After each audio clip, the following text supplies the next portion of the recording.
Today, I want to take a moment to talk to you about bracket hysteria. Yes, bracket hysteria. It affects 100 million folks a year because all they're concerned with since Sunday night is how they can fill out their bracket and win their office pool, to win their bracket challenge, to win money. And of course, I'm sitting there going, it sure would be a hell of a lot easier to win money just by picking any single game in the dance over the next 3 weeks where you've got a 50-50 opportunity. Somebody wins and somebody loses. Instead, you're going to drive yourself crazy trying to figure out an entire 68 team field and come up with a winning bracket. I don't know. Makes no sense. But then again, I filled out mine.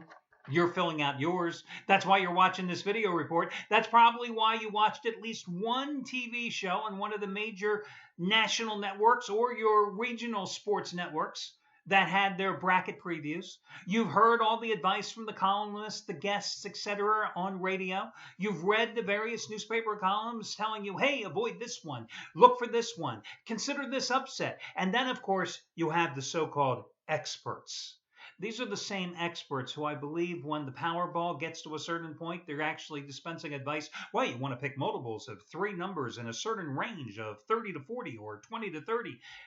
I mean, seriously? There are experts for this? The fact is it's a crapshoot. And that's what you got to remember.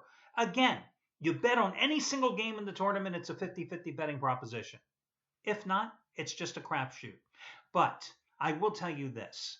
The one thing I've always believed that as a handicapper, myself and the guys here at the sites, we always have an inherent advantage over everyone except the most devout college basketball junkies out there. Because since the college basketball season started in November, we've been following all these teams. We know what's going on in the minor league conferences. The Southern Conference, the Northeast Conference, the Big West Conference, the MAC Conference. We are watching these teams week in, week out, night after night for the past 5 months. And ultimately, that often helps you in the lower edges of the tournaments and giving you an advantage. Listen, the bottom line, I don't care what type of bracket you're playing. You've got to come out of the first round with 22 to 24 winners. 3 years ago, I had 27 winners in the first round. It was a great postseason for me. 2 years ago, I had 24 winners. It was a good postseason for me. Last year, I got hammered. I had 16 winners in the first round. I just ripped up my bracket because it meant absolutely nothing at that point. But listen, what I want to do is go over the bracket. You see that all the various handicappers here at the site, if you happen to be watching the video on the website, all the handicappers, I've gotten them to go ahead and put out their bracket releases for you. You can download it. You can view it online. So you clearly have my bracket in front of you, so let's get started. And if you don't, I'll wait a moment and go ahead and download it and print it out. Go ahead. Are you kidding me? Pause the video, come back after you print the damn bracket. Let's get started. Guys, I'm going to take it down here and I'm going to talk about some of the more interesting matchups here and some strategies in terms of the various matchups as well that you've got to consider if you haven't filled out your bracket at this point. Let's start over in the South Regional. Gee, do you think Kansas is going to get out of the first round? Yes, I think so. I think the next matchup, and I'm just going to go right down the bracket lines, okay? I think the Colorado-Connecticut game is kind of interesting. Colorado, I believe, can beat Connecticut. The thing is, though, what really impressed me with the Huskies after that 4-overtime win against Cincinnati, how they just took out Temple and took out Memphis. And that's one of those teams, boy, you got to be careful with in this time of the postseason, going against a hot team on a hot roll, playing with uber confidence. So I'm going to take Connecticut in that game. Yes, Maryland's going to beat South Dakota State. I feel pretty confident. I took California against Hawaii, but I'll tell you what. California, I wouldn't be surprised if the Golden Bears lost this game because outside of Berkeley, where I think they were 17-0 this season, they didn't do anything. This is a team I was just reading when I was handicapping a couple of games here today that there's some turmoil in terms of sexual harassment involving one of the members of the coaching staff for the Bears. Who knows if that's going to offer a distraction. So although I took California in the opening round game against Hawaii coming out of the Big West, this is a team that gave Oklahoma all it can handle early in the season when the Sooners were definitely the #1 team in the country. Wouldn't surprise me. This is a good Hawaii team. And again, California plays poorly on the road. I took California, but I wouldn't be surprised if there's an upset. Okay, continuing down. I think the Iowa-Temple matchup is kind of interesting. I took Iowa, okay, for a couple of reasons. One, every time I take Temple on a bracket, I always lose. I went to Temple. I always lose. It's like a curse. But here's the thing. Temple had a tired UConn team playing it in the semifinals of the AACC tournament over the weekend. And the Owls were just had their doors blown out by Connecticut in that game. Iowa, they're basically a two-man team. They don't have much of a bench. They don't have much of a point guard in terms of a shooting mentality. I mean, it's just a so-so team. But which Iowa team are we going to get here? Because before January 15th, I thought Iowa was a top 3 team in the nation, okay? Since then, middle of January, this team has totally collapsed. Early exit out of the Big Ten tournament, getting bounced by an Illinois team that's nothing. But I think Iowa, with the extra rest, will be focused here. Again, Temple is not a good shooting team either. You just never know what you get with the Owls. Some days they look magnificent, and other days, So I took Iowa in this game. It doesn't matter because Villanova is going to beat them. Let's continue through that South region. So first bracket on the next round, I've got Kansas taking on UConn. Kansas is going to win. I don't care if it's UConn or Colorado. Kansas is going to win. Maryland, California. I have Maryland advancing. I like the way the Terrapins, who hit a bit of a slump late in the regular season, played exceptionally well in the Big Ten tournament, gave Michigan State in revenge all it could handle before the Spartans eked out the victory.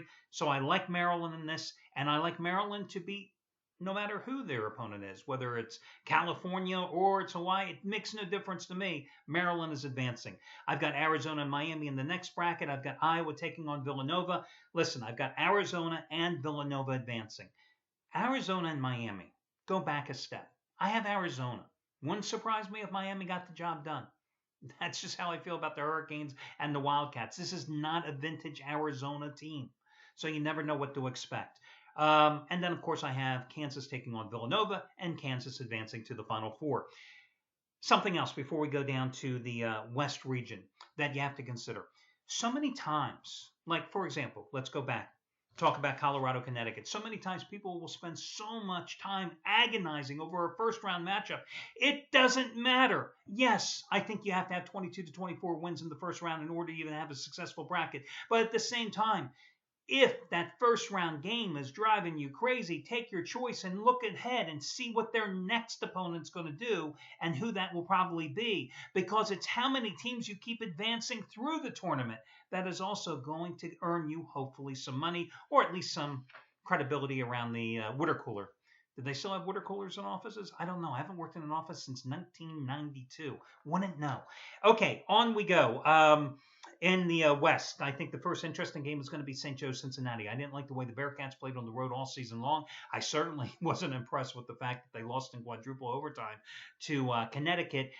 The way St. Joe's rallied from that double-digit deficit against George Washington and rolled through the Atlantic 10 tournament, kicking VCU's ass, I'll go with St. Joe's in this one because for the first time in years, Phil Martelli's Hawks, they have an inside-outside game. Yes, they got Bembry outside, but inside, Isaiah Miles has just been a revelation. This is a guy who lost 20 pounds during the offseason, and suddenly he doubled his scoring and his rebounding totals. Just a great season by that senior, so I like St. Joe's in that one. Baylor and Yale. A lot of people are picking Yale to be an upset here in this particular matchup. And listen, I'll just say one thing about Baylor. I'll just throw it right out here. Georgia State. You know what I'm meaning, okay? But I do believe Baylor can beat Yale. Baylor's a streaky shooting team, but they're so strong on the boards. They get so many second chance opportunities. So I'm going to go with Baylor here to avoid a Georgia State scenario. A little further down, I think another interesting matchup, it's the 6-11, Texas and Northern Iowa. Now, Northern Iowa just beat a Wichita State team that had won 19 to 21 games, beat them in the Missouri Valley Conference Final. Of course, you know earlier in the season what they did against UNC. Texas is a team that has done wonders this season in Shaka Smart's first season, despite the fact that Cam Ridley, their only big man, their center, has been out forever. This Northern Iowa team is going to hit the boards hard. I think Northern Iowa is going to give Texas all they can handle. However, You've got Shaka Smart, who is experienced in this part of the season. You've got a Texas team that's going to just swarm you defensively. Took the Longhorns in this game. Would not be surprised, however, if they were upset. But it doesn't matter because they're going to play Texas A&M, either one of these teams, and get their asses kicked again. And then you go down to Oregon State and Virginia Commonwealth. I have not been impressed with VCU all season long. They've had those nice streaks. They won 12 games in a row at one point. But you saw VCU's true colors when they got hammered by St. Joe's in the Atlantic 10 final. I just think that in this particular spot, Oregon State, a tough defensive team that is certainly used to playing teams that like to play up-tempo from their Pac-12 affiliation. I think this is an upset, and I like Oregon State. I like Oregon State. I took VCU, but this is another game that I wouldn't be surprised if Oregon State pulled the upset here. But again, I took VCU, but it doesn't matter because I next have them playing the winner of this game, Oklahoma, and the Sooners are going to win it anyway. And as you progress through the tournament, you can see that I have Oregon taking on Baylor. Oregon's going to advance. I have A&M taking on Oklahoma. If these were the Sooners of January and February, early February, I would have penciled in Oklahoma as a Final Four team. But these are not those same Sooners. And just like Iowa, this is a team that hit a wall. I think Texas A&M, a team that is coming off that overtime loss to SEC in the SEC tournament final against Kentucky, I think they can actually beat Oklahoma in this spot. So I'm advancing Texas A&M to take on Oregon. I do believe Oregon is the real deal, and that's the first time I can say that about any team from the Pac-12 in recent years, even despite Arizona's success in past tournaments. But I like Oregon to advance to take on Kansas, and then guess what? Bye-bye, Oregon. You're going to get a superior team, and Kansas is going to run you off the floor. So I have Kansas going to the national championship game. We swing on over to the East tournament. I'm looking at that bracket, and I don't see anything that really stands out in the early stages. I mean, I do have Providence advancing against USC because, again, what did the Trojans do for you on the road this season? Nothing. Providence has the best player on the floor in that game. And I'm looking for the Friars to advance. But it doesn't matter because either one advances, they're going to get hammered by North Carolina. I do have Indiana taking on Kentucky, obviously. I'm going to go with Notre Dame, even though the Irish had that horrific game when North Carolina beat them in revenge in the ACC tournament. But this is still a good Notre Dame team, not playing as well as it did late January, early February, but I'll take the Irish here against the Michigan Tulsa entry. And again, it doesn't matter because West Virginia is coming on through there, and West Virginia is going to hammer Notre Dame anyway. Moving down, Wisconsin, Pittsburgh, Xavier, and Weber State. Let's flip two coins. Really. I mean, I've watched these teams all season long. I can't get a handle on any of them. So I took Wisconsin because I took the Badgers. Why not? And I took Xavier because I think Xavier on any given day can beat any team in this tournament. Problem is you can't predict what's the given day. Moving on, I've got West Virginia taking on Xavier. I have West Virginia advancing. I just think that turnover machine with the number that they force, 17 turnovers a game, I think that's going to be the key here for Bob Huggins' team. I have West Virginia taking North Carolina, and then the Mountaineers go home because the Tar Heels are going to advance. Going down, obviously I took Butler against Texas Tech. Texas Tech, yes, nice season, 18, 19 wins, right? 19 wins. They come into the Big 12 tournament, and they take on TCU, and the Horned Frogs beat them. How? I'm sorry, that doesn't exactly instill confidence in me about the Red Raiders. So I'm taking Butler, a team that, again, on any given day, if their shooters are on, they can beat you. You get in a running game with these guys, the Bulldogs are going to beat you. I'm going to take Butler. But again, it doesn't matter because Virginia's going to advance there anyway. Purdue and Arkansas Little Rock. I used Arkansas Little Rock many times during the regular season. I touted their strong defense. Number 2 in the nation going into Tuesday's action, behind Wichita State in terms of scoring defense. But this team is offensively challenged. I think Purdue had one hell of a Big Ten tournament. I mean, no ifs, ands, or buts. Coasted in the first 2 games and then game Michigan State, a Spartan team that was playing in revenge, all it could handle by coming back from a double-digit deficit to really narrow that game down to, 3-4 points in the closing minute and a half. I like the way Purdue is playing here. I'm going to take Purdue, little more offense, also a sturdy defense, a better rebounding team than Little Rock to advance there. And I'm going to have them take on Iowa State. However, I would not be surprised if Iona beats Iowa State because the Gales, I think they, after beating Monmouth and beating them for the second time in 3 matchups this season in the MAAC title game. I believe Iona has won 13 out of 14 games. They're playing well. They have Alex Peters, who's just a tremendous scorer. I will take, however, again, Iowa State, a team that is a senior-laden crew that has a lot of talent, but again, any given day. But you look at their conference affiliation, you realize the teams that they played this year, that makes them battle-tested come postseason. So going with Iowa State, and then I have Iowa State advancing past Purdue. I'm going to go with Seton Hall only because the Pirates are on a roll and Gonzaga. I did, I think, use them as a free pick against St. Mary's in the championship game of their tournament. This is still a team that doesn't have much backcourt talent, has all the talent in the world along the front line. But other than St. Mary's, who the hell did Gonzaga beat this season? So I'm going to go with Seton Hall in this one to pull the upset. I like Utah to rebound from that horror show performance in the Pac-12 tournament to take care of Fresno State team that did win its tournament, the Mountain West, but didn't really face anybody tough in the Mountain West. And then I have Dayton pulling off the upset of Syracuse because, let me just reiterate, I hate Jim Boeheim. I don't like the shoes he wears. I don't like that smug on his face. I don't like the way he's so condescending when he talks. Let's see. Is there anything else? I don't like his glasses either. How's that? So I just don't like Syracuse in this one. And plus, you've got a Dayton team that's a bunch of scores, and you've got to be able to shoot from the outside to get over that 2-3 zone that Syracuse is going to throw at you. And I think that it's a crime that the Orangemen are in the tournament and Monmouth is not. Just an absolute effing joke. And then I've got Michigan State advancing. We move further in that bracket. I've got Virginia taking on Iowa State with Virginia winning. I've got Seton Hall getting blasted by Michigan State. Spartans eventually beating Virginia. Spartans meeting up against North Carolina. The difference in this game is going to be Denzel Valentine. North Carolina has the size, but listen, Michigan State with Costello, they can take care of themselves on the board.